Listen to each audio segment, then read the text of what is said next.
الصلاة وآتوا له والله خبير بما. Assalamualaikum warahmatullahi wabarakatuh. Hamdan katsiran thayyiban barakan fihi kama yuhibbu rabbuna wa yarda. Asyhadu an la ilaha illallah wahdahu la syarikalah wa asyhadu anna Muhammadan abduhu wa rasuluh. Allahumma sholli ala Muhammad wa ala ali Muhammad. Jamaah pengajian Ahad pagi yang dimuliakan Allah, marilah kita pertama dan terutama selalu memuji, selalu bersyukur kehadirat Allah SWT, karena pada pagi ini tidak semua manusia yang ada di atas bumi ini bisa berkumpul. Karena pada pagi ini tidak semua orang digerakkan hatinya untuk melangkah kakinya ke tempat-tempat taman surga seperti ini. Marilah kita selalu senantiasa mengucapkan sholawat kepada Nabi besar Muhammad Sallallahu Alaihi Wasallam. Karena celaka seseorang hidup di dunia ini yang tidak mengikuti sunnah-sunnah Rasul. Celaka hidup kita. Karena beliaulah kita akan dibimbing hidup ini menjadi benar. Jadi mari kita meletakkan cinta kita kepada Rasul itu di atas segala-galanya, di atas diri kita maksudnya.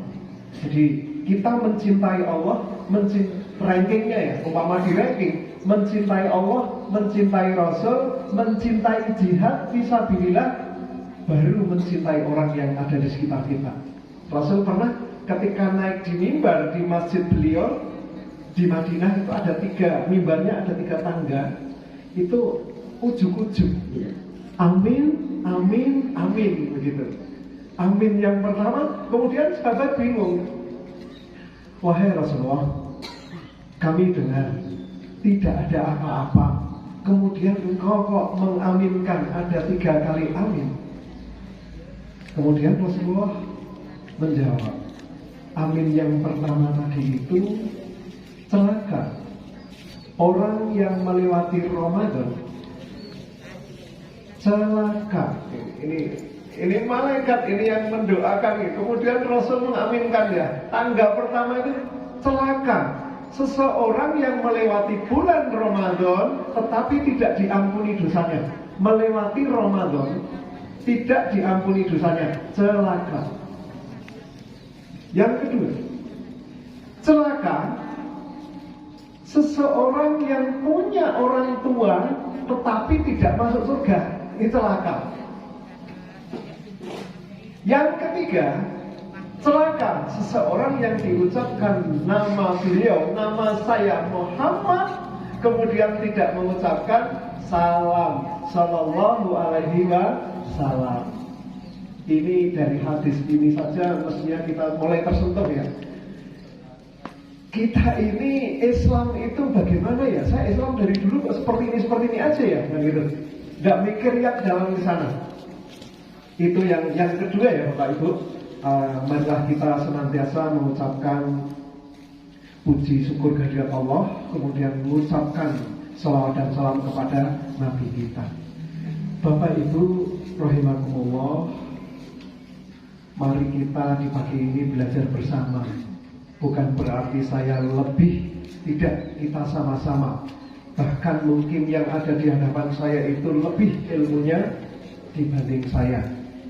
Dan saya ketika berada di hadapan Bapak Ibu, itu yang pertama juga menasihati kepada diri saya sendiri. Usikum wa nafsi, wasiat, kita saling wasiat. Juga wasiat untuk diri saya sendiri, juga untuk Bapak Ibu. Marilah kita bersama-sama mengambil hikmah dari pertemuan ini, semoga menjadi wasilah barokah kita di hadapan Allah. Bapak Ibu, sebentar lagi kita akan melewati 1 bulan, insya Allah ya, insya Allah akan melewati 1 bulan yang sangat mulia, yaitu bulan Ramadan. Kurang lebih 2 bulan lagi kita akan bertemu dengan Ramadan.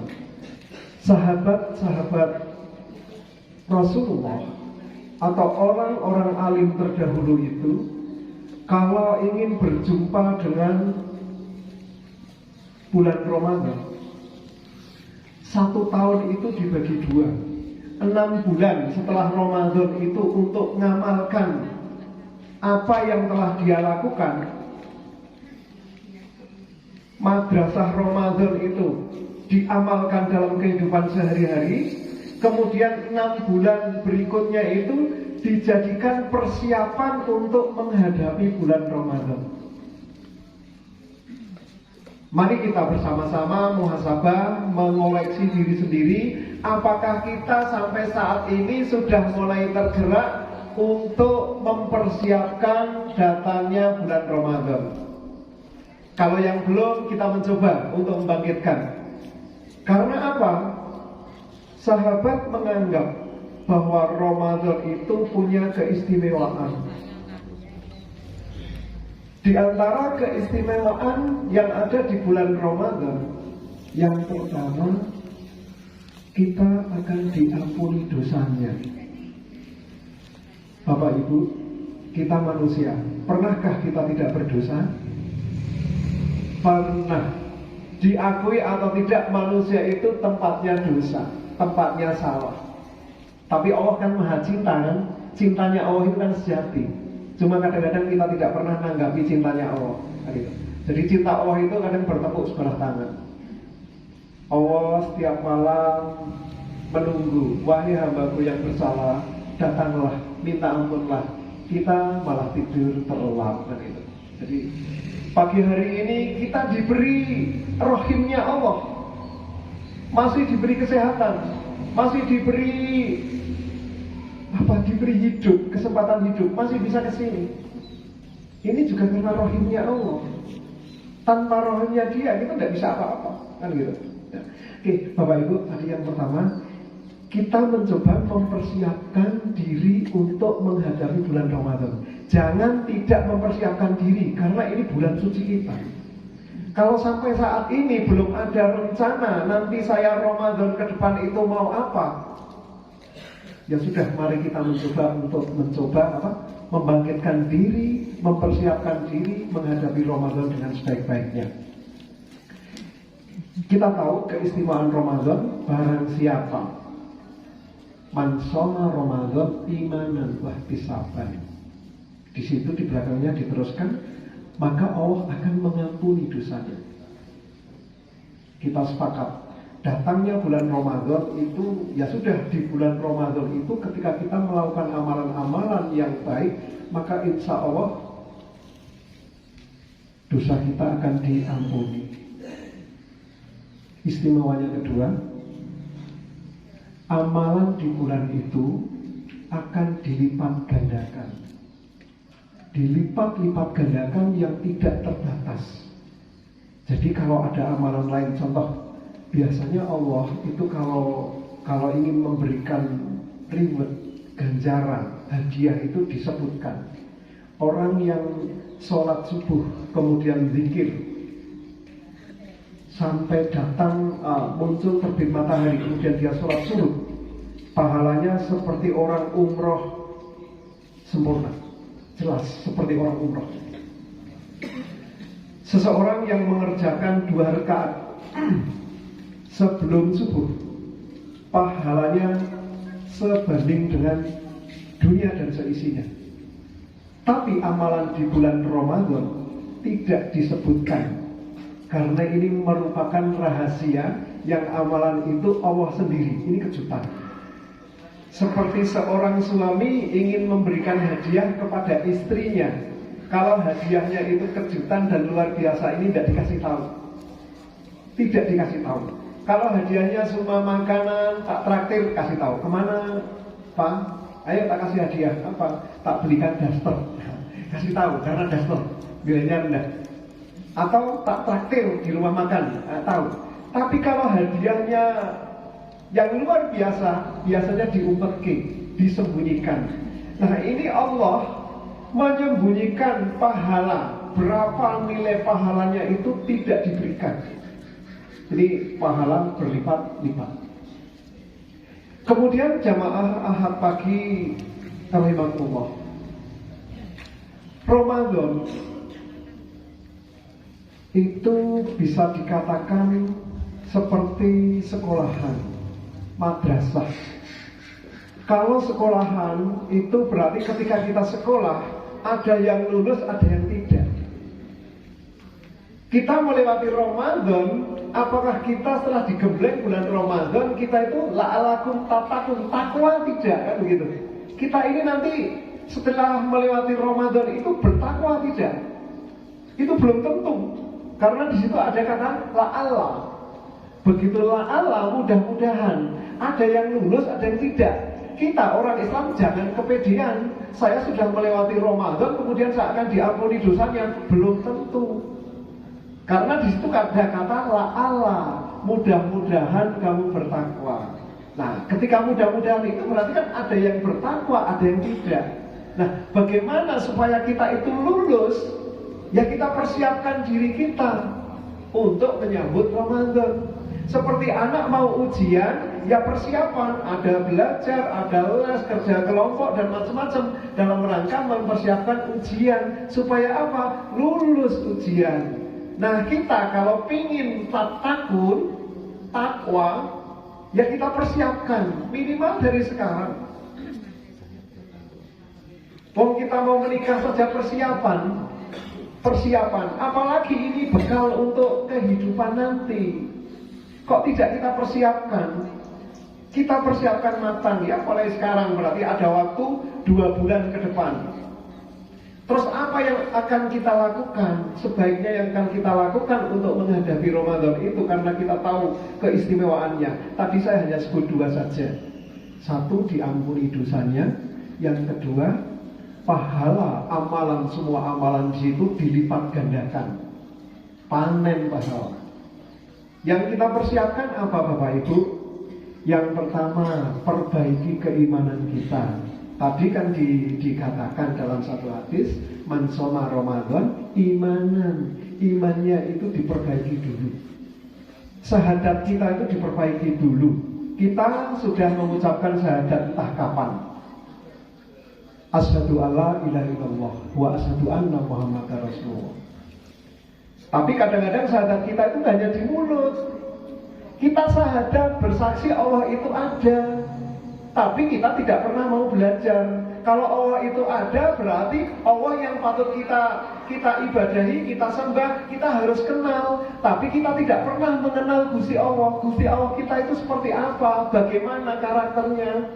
Terus kita ini kalau mau menyembah, mengabdi, harus bagaimana caranya.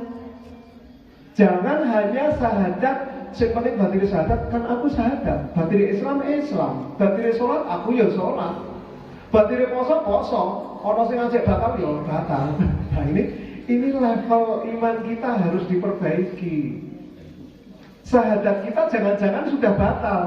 Maka kita sering dianjurkan oleh jadidu imanakum bi la ilaha illallah. Jadi syahadatnya hanya jangan di bibir saja. Kalau orang syahadat di bibir saja itu seperti orang yang mengatakan cinta kepada seseorang tapi tidak pernah perhatian. Jari ngomong sayang, tapi aku lorok ya ora ditiliki. Aku butuh pertolongan kok cuek saja. Saya ngajak ngobrol kok malah tidak memperhatikan. Nah, ini namanya masuk golongan orang munafik kalau seperti itu. Jangan-jangan kita ini munafik kepada Allah kan gitu. Mari kita cek diri sendiri. Saya juga dengan. Mari bersama-sama ngecek. Syahadat kita harus diperbaiki. Kalau syahadatnya sudah benar, iman kita sudah benar, nanti kita akan diampuni dosanya. Karena syaratnya harus imannya dulu dibenarkan. Nah ini kalau sudah iman, kita memperbaiki syahadat kita. Jadi kalau sudah syahadat, sudah la ilaha illallah, hanya Allah saja, maka Allah itu menjadi Al-Wahid. Al-Wahid itu ranking 1. Seperti pagi ini Bapak Ibu, Allah di nomor 1 kan, nomor 2 atau nomor 3 atau nomor keseberapa? Insya Allah yang ada di sini jamaah semua menomor 1kan Gusti Allah, karena jenengan hadir di sini kan begitu. Jenengan tidak menomor 1kan ke sawah, tidak menomorsatukan ke yang lainnya atau ke mana-mana, tapi jenengan menomorsatukan, saya akan mencari ilmu, saya akan meningkatkan level iman saya akan meningkatkan level Islam saya. Ini berarti kita semua yang berada di sini insya Allah menomorsatukan Gusti Allah. Ya, podo guys. Nah, ini pertanyaan anak kecil saja sudah bisa merasakan seperti itu. Kita jadi tahu level anak itu. Kenapa anak itu kok digerakkan mau bertanya seperti itu? Dia merasakan dalam hidup berarti dia ada hidayah. Jangan mengatakan setiap manusia tidak dapat hidayah. Semua manusia yang beriman dan tidak beriman diberi hidayah semua. Nah, kita mau ngambil hidayahnya atau tidak? Allah ngasih hidayah. Jangan mengatakan belum dapat hidayah. Semua manusia dapat hidayah, cuma diambil atau tidak? Ini pertanyaannya. Tadi si anak kecil bertanya kepada bapaknya, saya sudah sholat, tapi kok saya biasa saja. Berarti sholatnya belum bisa mencegah perbuatan keji dan mungkar. Kenapa? Juga seperti kita nih, saya termasuk. Kadang saya sholat, tapi kok yonek jengkel, kok kayak ngeluhi setan kadang-kadang gitu. Jengkel iso kesetanan. Nah, itu. Kadang nek pengen sesuatu iso kehewanan kan gitu. Nek pengen wis kaya kehewanan, ora iso bedake ndi sing halal, ndi sing haram, ini remang-remang. Hidup kita tuh datar-datar saja. Kenapa seperti itu? Kenapa sholat kita tidak bisa mencegah perbuatan keji dan mungkar? Inna sholata tanha 'anil fahsya wal munkar. Mestinya sholat, kalau menurut Allah itu, sholat itu mestinya kan bisa mencegah perbuatan keji, perkataan yang tidak senonoh, ya perbuatan keji yang kecil, zina dan macam-macam gitu. Nonton YouTube, pengen pertama niatnya ngaji, muncul gambar sing aneh-aneh, sing diuyak malah gambar sing aneh-aneh gitu. Sholat kita itu levelnya level lahir, levelnya level syariat. Sing penting sholat, aku sholat, gugur kewajiban, syarat rukunnya selesai. Ya. Dia merasa sholatnya itu sudah bagus. Dia merasa amalan sholatnya itu sudah hebat. Tetapi begitu dibawa ke hadapan Allah, sholat itu diibaratkan seperti kain yang lusuh, kemudian diremas-remas, dilemparkan ke wajahnya. Nanti dicek surat As-Sajdah ayat 12. Dicek di situ, ada orang yang menyesal sekali, penyesalannya sangat menyesal. Bagaimana itu? Cerita di penyesalan itu begini. Orang-orang yang banyak dosanya. Kalau kita sholat kok kita sama saja tidak pernah bisa mengendalikan diri kita, tidak bisa mencegah perbuatan keji dan mungkar, sholat kita tidak terima. Nanti orang-orang kita termasuk orang yang berbuat dosa di situ. Kita malu di hadapan Allah. Kita tertunduk, sing jenenge wong isin ini kok yo nang rai, orang nang gigir, orang nang bokong, orang nang sikil, orang nang tangan. Nek wong isin iki mesti raine ditutupi. Dan nanti saat itu saking malunya kepada Allah, wajahnya itu tidak mau atau tidak bisa menghadap ke Allah. Itu saking malunya di hadapan Allah, tidak bisa mengangkat wajahnya. Padahal kenikmatan tertinggi kita itu ketika kita berhadapan kepada Allah. Kenikmatan tertinggi. Di belakang ayat itu diteruskan, Rabbana absorna. Ya Allah, saya sekarang sudah melihat bagaimana ngerinya orang-orang yang berdosa akan Engkau hinakan seperti itu. Sekarang saya sudah melihat bagaimana orang-orang yang beramal baik, tulus dan ikhlas akan diberi pahala seperti itu. Sekarang mata saya sudah melihat. Sekarang saya sudah mendengar jeritan orang-orang yang menyesal karena tidak pernah memanfaatkan waktu di dunia ini untuk berbuat baik. Ya Allah, apa penyesalan terakhir? Ya Allah, tolong kembalikan saya ke dunia. Ya Allah, tolong kembalikan saya ke dunia dan saya akan beriman. Saya akan menjadi orang-orang yang beriman. Jangan sampai nanti yang ada di sini ada penyesalan seperti itu. Gunakan waktu ini sebaik-baiknya. Gunakan sebaik-baiknya. Apalagi nanti pada bulan Ramadan kita akan menggandakan pahala. Ini sholat tadi. Baru kita memperbaiki sholatnya sehingga syahadat kita itu benar. Sholat bisa mencegah perbuatan keji dan mungkar kalau sholatnya itu tidak hanya sholat lahir. Sholat lahir itu ya 5 waktu itu Bapak Ibu. 5 waktu itu. Mari kalau kita cek ya, jaga sholat 5 waktu. Itu sholat secara syariat. Syariat dijelaskan ya kita harus mengerjakan sholat 5 waktu. Simbolisnya itu 5 waktu. Hafidhu sholat, hafidhu sholawati. Jagalah sholat 5 waktu kalian. Wa sholatil wusta. Dan jaga juga sholat batin. Tidak hanya sholat lahir. Kalau sholat lahir ya sudah subuh, zuhur, asar, maghrib, isya. Itu sholat lahir. Kita berhadapan dengan Allah. Allahu Akbar. Selesai itu kita itu sholat lahir. Tapi batin kita juga ikut sholat. Maka kalau kita ngerjakan sholat, jangan asal sholat. Pahami dulu, kita cek dulu ya Bapak Ibu. Cek pelajaran sholat. Minimal sholat itu yang ngerti karepe nek Allahu Akbar iki piye karepe, nek sedekah iki karepe piye, nek rukuk itu karepe piye. Nah kalau sampai saat ini sudah setua ini kok kita belum tahu itu, mari kita cari ilmu. Karena ibadah yang tidak dasari dengan ilmu orang gunanya. Tidak ada gunanya kalau ibadah tanpa ilmu. Nah ini adalah salah satu niatan kita hadir di sini itu dalam rangka mencari ilmu. Semua ibadah yang tanpa didasari oleh ilmu tertolak. Allah tidak ingin disembah orang bodoh. Kita itu diberi akal. Tadi saya katakan manusia itu terdiri dari kalau paling tidak itu 4 komponen. 1, di dalam diri manusia itu ada hewannya, sifat hewan. 2, sifat malaikat. 3, sifat setan. 4, sifat Allah. Allah tidak pernah menciptakan ruh.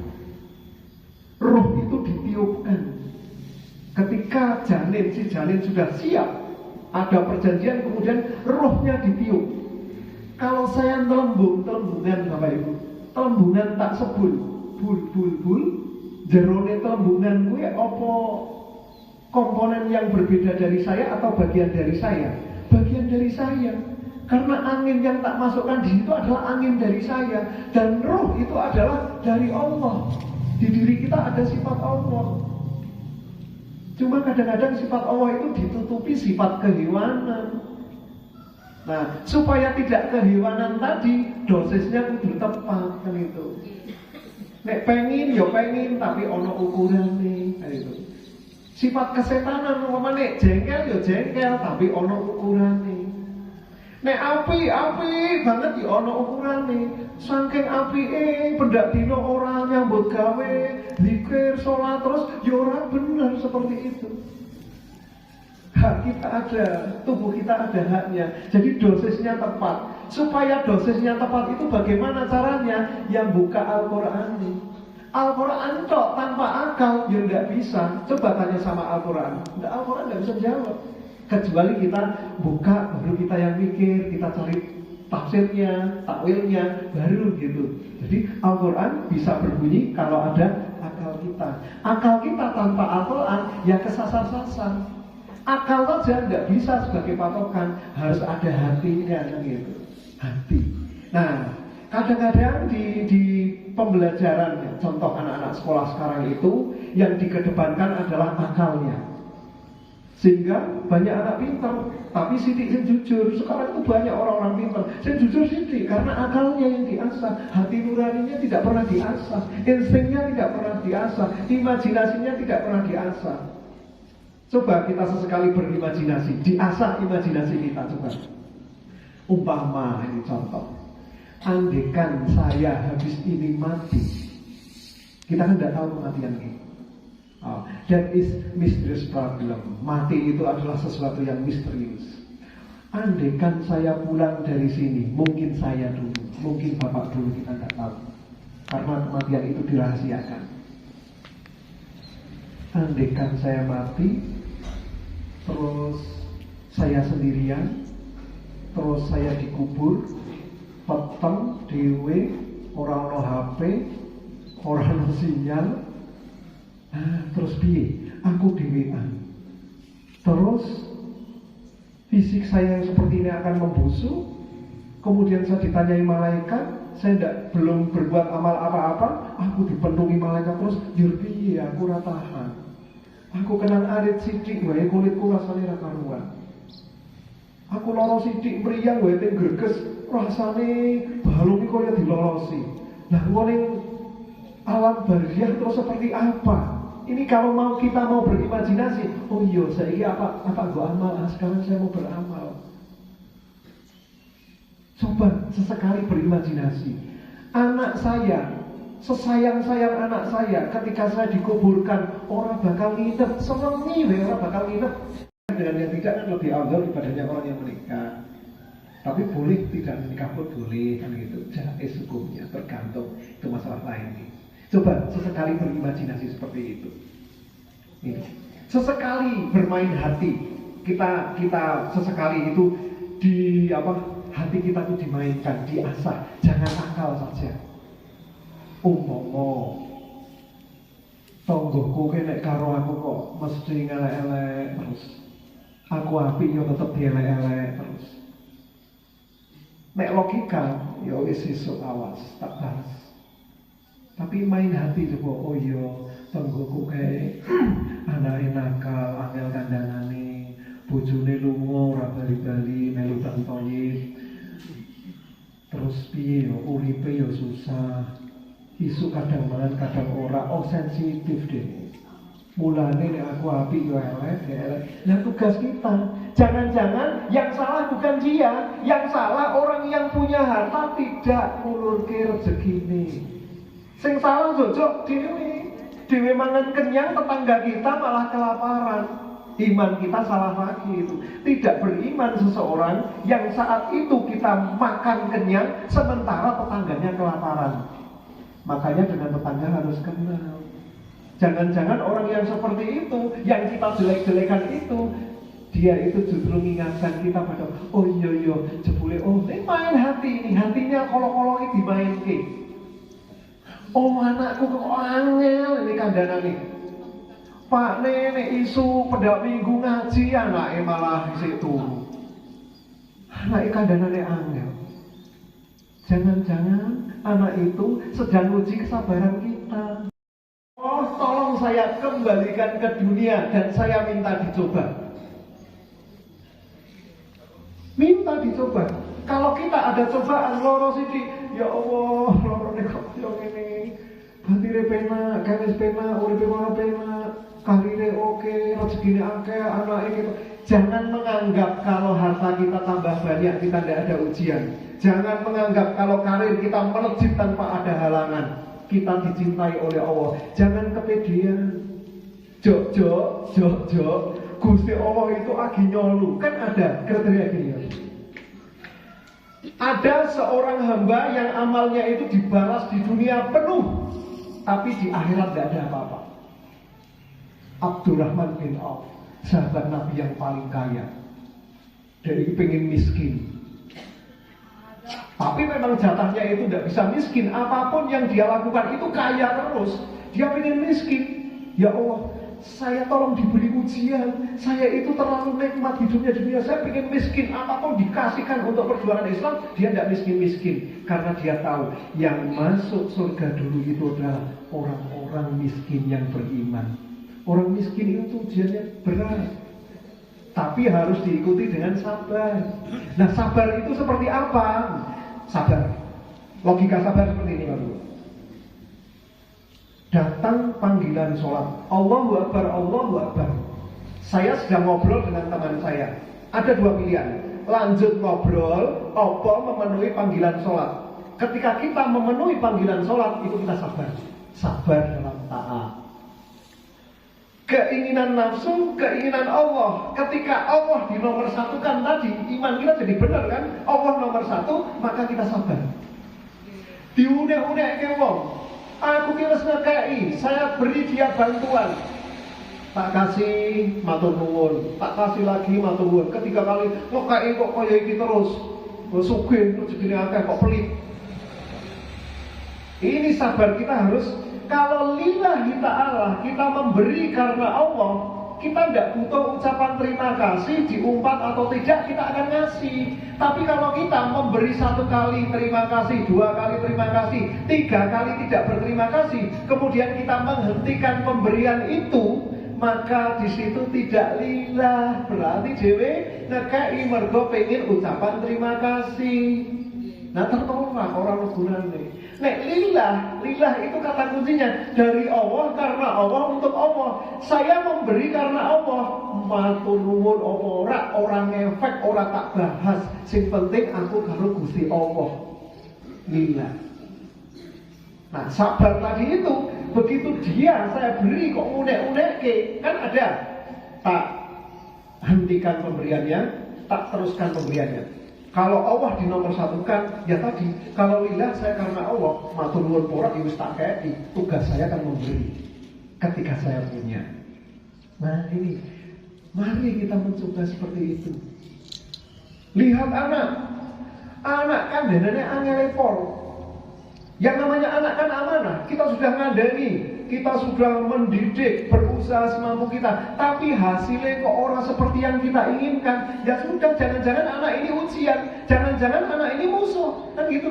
Bagaimana kita sabar? Sabarnya bagaimana? Oh, anak ini adalah titipan Allah. Nek tak seneni tak usir. Ini berarti keinginan nafsu. Nafsu kita dinomorsatukan, kita nomorsatukan Gusti Allah. Ini amanah. Sing penting aku wis ngandani, sing penting aku wis didik, sing penting aku wis ngajak api. Masalah hasilnya itu wilayahnya Gusti Allah, bukan wilayah kita. Nah ini sabar seperti itu. Numpak motor disalip, geber-geber. Nah, ada 2 pilihan. Salip gentenan, apa wis sabar. Nah ini sabar ini. Kehidupan rumah tangga, kesabaran dia juga. Kita sudah ngasih uang ke ibunya, tapi kok aku lagi kei. Duit ibu, duit saya, duit bapak, duit saya. Nah bapak tidak punya uang. Kita gimana sabarnya? Oh, tugas seorang kepala rumah tangga yang ngasih. Sabar. Orang kayaknya dikei meneh karena cinta kita kepada istri itu lillah.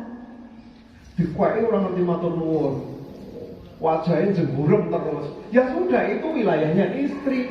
Wilayah kita sebagai suami itu ya tetap ngasih, kan gitu. Ini lillah. Kalau lillah tidak tergantung pada manusia, dari Allah karena Allah. Saya lakukan karena Allah, dari Allah. Nah, satu tadi sholat. Sholat yang bisa mencegah perbuatan keji dan mungkar. Itu sholat yang tidak hanya lahir saja, tapi batinnya sholat. Sholat itu kan artinya di samping zikrillah, zikir kepada Allah. Makanya kalau sholat itu yo langsung teko-teko, grup-grup Allahu Akbar, ditoto dhisik. Allahu Akbar. Allahu Akbar ini kan namanya takbiratul ihram. Begitu takbiratul ihram, begitu Allahu Akbar, urusan dunia lebar. Kita mikir kita sedang munajat kepada Allah. Munajat itu curhat. Di sholat itu ada zikir, zikrillah. Zikir itu menghadirkan Allah ke dalam diri kita. Nah, itu dalam sholat lahirnya. Batinnya berarti ketika sholat subuh itu lahir kita hadir di hadapan Allah. Ya setelah subuh ini Allah tetap hadir. Batinnya itu tetap hadir, Allah itu ada terus, kan gitu. Jadi nek baru sholat subuh sampai rumah kok belum ada masakan, ya orang jengkel, belum sholat orang jengkel. Oh ternyata ibunya masih tidur, langsung dupiak-upiak jengkeli, turu kasih awan, orang teko dhisik. Ternyata ibunya sakit. Kalau orang yang sholat, ya dia bisa mengendalikan nafsu. Allah selalu ada. Ini orang yang sholat ya. Nah kalau orang yang sholatnya hanya di lahir, ya sudah, sholat subuh selesai sudah. Perilakunya elek ya elek, dubyang wong tinggal mobiang kan gitu, bales kan gitu. Kalau orang yang sholat tidak mungkin seperti itu, hatinya semakin bersih. Nah ini maksudnya apa tadi? Persiapan yang harus kita lakukan. Pertama, perbaiki keimanan kita dulu. Yang kedua, banyak tobat. istighfar. Gunakan waktu-waktu ini untuk banyak istighfar. Ojo kasih nganggur iman-iman. Jangan sampai setiap hembusan nafas kita itu kok tidak istighfar. Istighfar itu seperti deterjen dengan pakaian. Pakaian kotor, deterjen, rendam, bersih kotorannya. Nah, istighfar itu seperti itu. Kita ini banyak dosa. Istighfar itu menyucikan jiwa kita. Kalau tasbih itu menghias, wangi-wangi. Makanya malaikat itu zikirnya tasbih, karena dia tidak punya dosa. Dia menghias kan itu tasbih kalau malaikat. Nah kita banyak istighfar. Ibu-ibu sambil ngasih istighfar itu tidak apa-apa. Kurangi istighfar. Banyak istighfar. Kalau motoran ya gini istighfar, astagfirullah. Timbang ngalamun, timbang nonton. Daripada kita sedang kendaraan nonton wong helmnya kok ada tulisan diwaca eman-eman rugi. Istighfar, astagfirullah, astagfirullah. Banyak saat kita banyak. Karena apa? Ramadan itu adalah waktu yang sangat istimewa. Kalau kita masuk di Ramadan kok masih kotor, ya sudah nanti hidayah-hidayah itu tidak bisa kita ambil. Contoh orang banyak dosa gitu, ngecek banyak dosa. Mari kita cek sendiri-sendiri coba. Jenengan saya.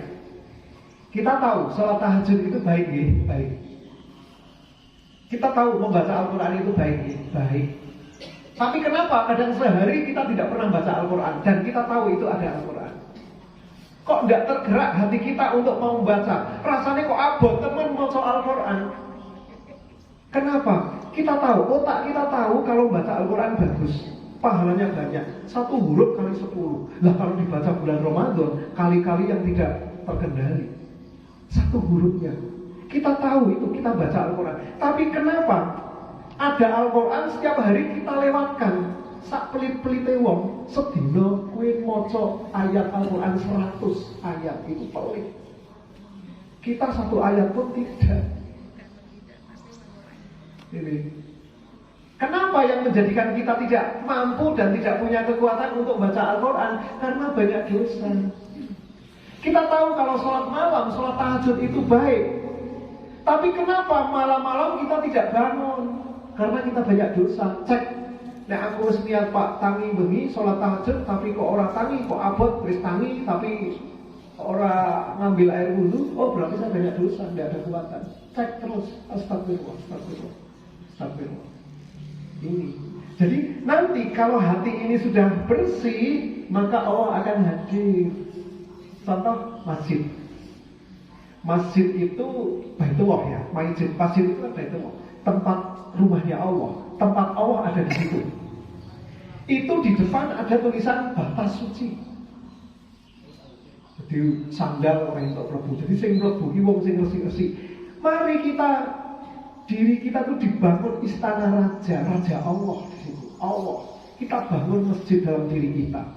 Ada batas sucinya. Tangan ini ada batas sucinya. Oh, aku pak tanda tangan. Dhuwure kok ora jelas sih. Ya ojo, batas suci. Oh, pak ngeplak anak. Ojo, tangan ora kanggo ngeplaki anak, batas suci. Mulut, tangan juga. Sekarang ada WA-WA teknologi. Posting ya sing ora penting-penting ora perlu. Guyon-guyon lakak-lakak sing ora penting, malah menjurus-jurus kirim gambar sing ora-ora. Sing minti-minti, lah batas suci. Tanganku batas suci. Mulutku batas suci. Pertama ngobrol, pertama asik ngobrol. Suwe-suwe tekan ngobrol wong liya batas suci ojo.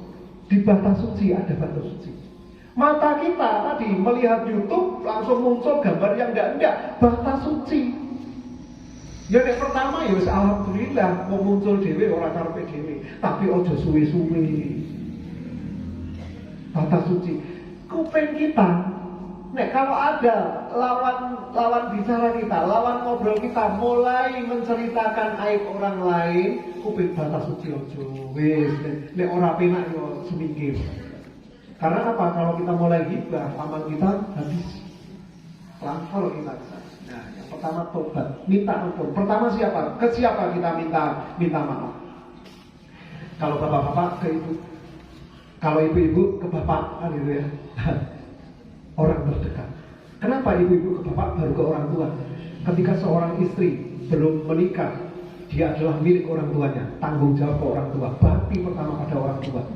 Tapi ketika sudah menikah, dia harus ke suaminya.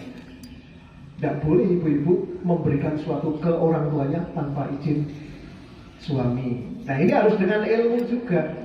Istri apabila suaminya dalam 1 minggu atau 1 bulan kok tidak menengok ibunya, tolong diingatkan, karena si suami itu milik ibunya.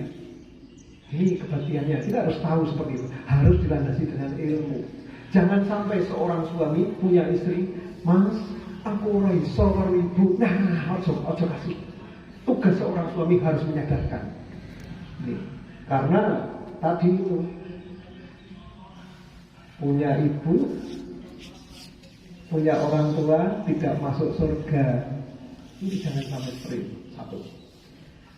Yang pertama tadi perbaiki keimanan. Yang kedua banyak taubat atau istighfar. Yang ketiga berdoa. Kita berdoa, niat, ya Allah, tolong ya Allah,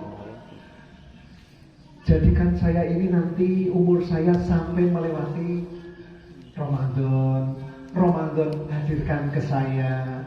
Ya Allah, mudah-mudahan nanti amalan saya di Ramadan diterima. Allahumma salimni Ramadan, wasalim Ramadan, gitu kan? Gitu ada doanya seperti berdoa. Lah mau masalah ngisuk kuat mati, kita sudah niat kita punya pahala Ramadan sempurna. Kemudian yang keempat, rancang perilaku kita nanti di bulan Ramadan. Kita tahu kalau Ramadan itu istimewa, dirancang. Amalan terbaik apa? Oh, baca Al-Quran. Berarti siapkan, Bapak Ibu sudah punya Al-Quran? Belum? Oh, sudah punya. Yang terjemah sudah punya belum? Kalau belum, ya beli yang terjemah. Nanti diagendakan 1 hari khatam 3 kali. Kalau mampu. Kalau tidak mampu ya pokoknya ada program membaca Al-Quran. Karena amalan terbaik di situ adalah baca Al-Quran. Jangan tidak dirancang dari sekarang. Kemudian kita mencoba beramal apapun di situ dilipat gandakan. Oh, berarti kalau puasa saya ingin membatalkan puasa. Buka puasa itu akan saya tanggung. Mulai sekarang saya akan menabung. Oh, nanti untuk masjid ini, nanti takjil saya tanggung. Ini mencuri pahala. Bukannya 1 orang membukakan 1 orang, kita dapat pahala Ramadannya dia. Ini amal yang cerdas. Kita rancang dari sekarang. Jadi kalau kita sudah niat, nek orang di duit ya minimal bersih musola. Nek orang duit tenaga ya minimal kita meramaikan. Dan nanti Bapak Ibu, kalau kita sudah bersih jiwa kita, di Ramadan itu yang 10 hari kita baik, kita niat, kita semangat beribadah. Ramadan berikutnya itu semakin meningkat, tidak malah semakin turun. Ini ciri amal kita diterima. Ramadan berikutnya semakin meningkat beribadah, tidak malah semakin meningkat mobil kuring bengkel murah, ikan anak-anak itu pakaian kok durung. Orang malah sibuk seperti itu, dia sibuk mendekat pada Allah. Ini, jadi kita programkan mulai sekarang. Nanti saya mulai nabung, nanti untuk 10 hari yang pertama saya akan nanggung jamaah di sini berapa, saya akan buatkan pola. Nah ini Ramadan itu adalah saatnya kita untuk beramal, bukan sibuk untuk dunia. Nomor 1 kan Gusti Allah. Sehingga kalau kita melewati Ramadan tidak diampuni dosanya, itu kan celaka. Jadi mari kita siapkan sehingga Ramadan kita itu menjadi Ramadan yang diampuni dosanya. Karena kematian kita tidak tahu, mari kita pegangi diri kita, kasihan pada diri kita. Ada satu cerita untuk penutup. Ada seorang pengusaha kaya raya, dia punya banyak perusahaan. Suatu saat dia itu pengen makan anggur. Ketika pulang dia beli anggur 2 kilo. Sampai rumah bilang sama istrinya, yang sayang, panggilannya sayang. Nah, nanti habis sholat kita makan bersama anggur ini ya. Iya yang. Setelah sholat anggur itu habis. Loh, kemana anggurnya? Saya kok orang diumani kan gitu. Nah sudahlah, ini anggurnya enak sekali, habis anak dan habis saya makan. Maaf ya, maaf bang gitu. Saat itu ini orang diberi hidayah, kemudian hidayah itu diambil. Dia langsung mikir ke Allah lagi, ke Allah. Karena orang yang sholat itu kan Allah terus kan, dzikrillah kan gitu. Ini makanan saja dihabisin anak sama istri saya. Ini di dunia, masih di dunia. Engkau nek nang akhirat yo piye nek akhirat? Ketika saya mati terus bagaimana? Ini saya masih hidup saja, anak dan istri saya sudah melupakan saya. Apalagi nanti saya sudah mati. Bagaimana lupa mereka? Nah ini sebagai penutup saya. Jamaah pagi yang dibahagiakan oleh Allah, yang dimuliakan oleh Allah. Mudah-mudahan pagi ini kita mendapat rezeki ilmu. Rezeki ilmu itu kita punya informasi, kemudian informasi ilmu kita gunakan dalam kehidupan sehari-hari. Ini namanya orang yang punya rezeki. Orang banyak berilmu tidak bisa menerapkan dalam kehidupan. Orang banyak sholat tapi masih korupsi. Karena apa? Dia sejatinya belum sholat. Mari kita beribadah lahir dan ibadah batin. Allah selalu hadir di kita, Allah selalu ada di kita. Jadi dimanapun Allah dinomorsatukan. Begitu kurang lebih jamaah pagi yang bisa saya sampaikan.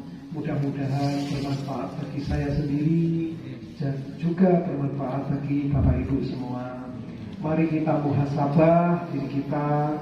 Apakah kita ini banyak dosa? Kalau banyak dosa, sebanyak-banyaknya kita minta ampun pada Yang Kuasa. Kita perbaiki hidup kita untuk menyambut bulan Ramadan. Mudah-mudahan Ramadan kita menjadi Ramadan yang diampuni. Mudah-mudahan kita termasuk orang yang lulus sehingga menjadi orang yang takwa. La'allakum tattaqun. Kurang lebihnya mohon maaf. Ini pertemuan pertama. Mudah-mudahan kita akan dipertemukan lagi minimal di surga. Ini kan taman surga, kita pernah bertemu. Nanti Bapak Ibu bersaksi, oh saya pernah bertemu, saya juga pernah bertemu. Mudah-mudahan kita juga termasuk orang-orang yang diberi syafaat, diberi kelebihan oleh Allah untuk memberi syafaat 70 orang yang ada, yang kita sayangi dengan barokahnya majelis ilmu ini. Barokah itu apapun akan mengantarkan kita kepada Allah. Kita tutup dengan alhamdulillah, alhamdulillahirabbil alamin. Assalamualaikum warahmatullahi wabarakatuh.